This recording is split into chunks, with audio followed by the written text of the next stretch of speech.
నమ శివాయ. సోమవారం నాడు అమావాస్య వస్తే ఎంతో ప్రాముఖ్యత ఉంటుంది. ఇలా వచ్చిన రోజును సోమావతి అమావాస్య అని పిలుస్తారు. ఈ రోజున ఈశ్వరార్చన బహుపుణ్యప్రదమైనది. సోమావతి అమావాస్య రోజున ఉపవాసం చేసి రావి చెట్టుకి 108 సార్లు ప్రదక్షిణలు చేస్తే జాతకంలో ఉండే సకల దోషాలు పోతాయని విశ్వాసము. సోమావతి అమావాస్య రోజున శివారాధన చేసి రావి చెట్టుకి ప్రదక్షిణలు చేసి సోమావతి కథను ఒకసారి గుర్తు చేసుకుని ఉపవాస దీక్షను తీసుకుంటే జాతకంలో ఉన్న దోషాలు తొలగిపోతాయి అని నమ్మకము. సోమావతి అమావాస్య రోజున పేదవారికి అన్నదానం చేయడము, మౌనవ్రతం పాటించడము ఎంతో ఫలప్రదము. సోమావతి వ్రతాన్ని పాటించే భక్తులు ఉదయమే నిద్రలేచి రావి చెట్టు చుట్టూ 108 సార్లు ప్రదక్షిణలు చేయాలి. శని మంత్రాన్ని పఠించి శ్రీమన్నారాయణుని అర్చించాలి. గంగానది, త్రివేణి సంగమము లేదా ఏదైనా పుణ్యనదుల్లో సోమావతి అమావాస్య రోజున స్నానం ఆచరిస్తే ఐశ్వర్యం కలుగుతుంది, రోగాలు బాధలు తొలగిపోతాయి, పితృదేవతలు ఉన్నత లోకాలకు వెళ్ళడానికి మార్గం ఏర్పడుతుంది.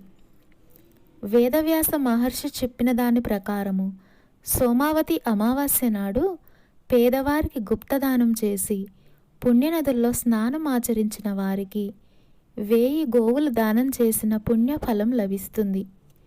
సోమావతి అమావాస్య గురించి ఒక కథ ఉన్నది. పూర్వం ఒక వర్తక వ్యాపారి ఇంటికి ఒక సాధువు వచ్చేవాడు. ఆ వ్యాపారికి వివాహమైన 7 కుమారులు, పెళ్లి కాని కుమార్తె ఉండేవాళ్ళు. ఒకరోజు పెళ్లి కాని ఆ కుమార్తెను ఆ సాధువు చూసి కూడా దీవించకుండా వెళ్ళిపోతాడు.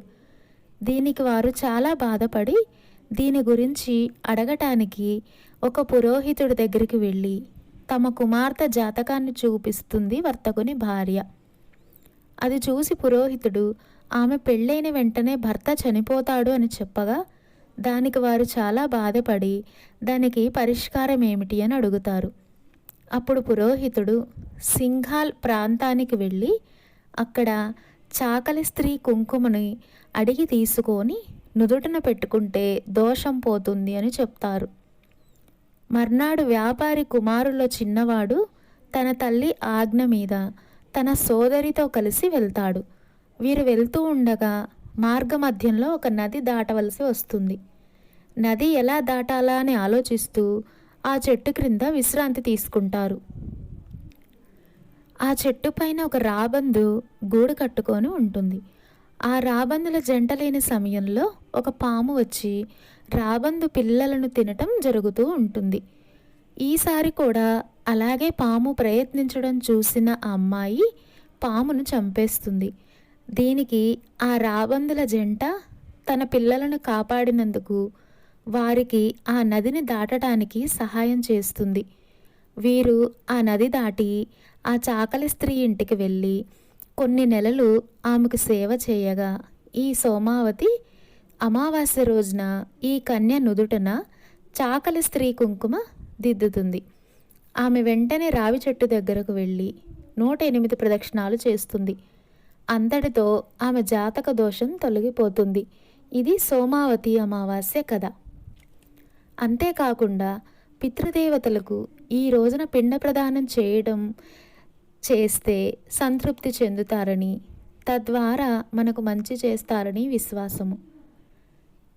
ఈ సోమావతి అమావాస్య రోజున వివాహితులు, అవివాహితులు రావి చెట్టుని 108 సార్లు ప్రదక్షిణలు చేయటం ద్వారా కోరుకున్న కోరికలు తీరుతాయి.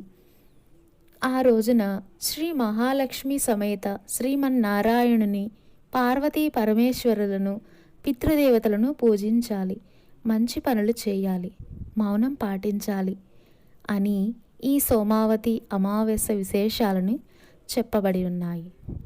ఓం నమ శివాయ.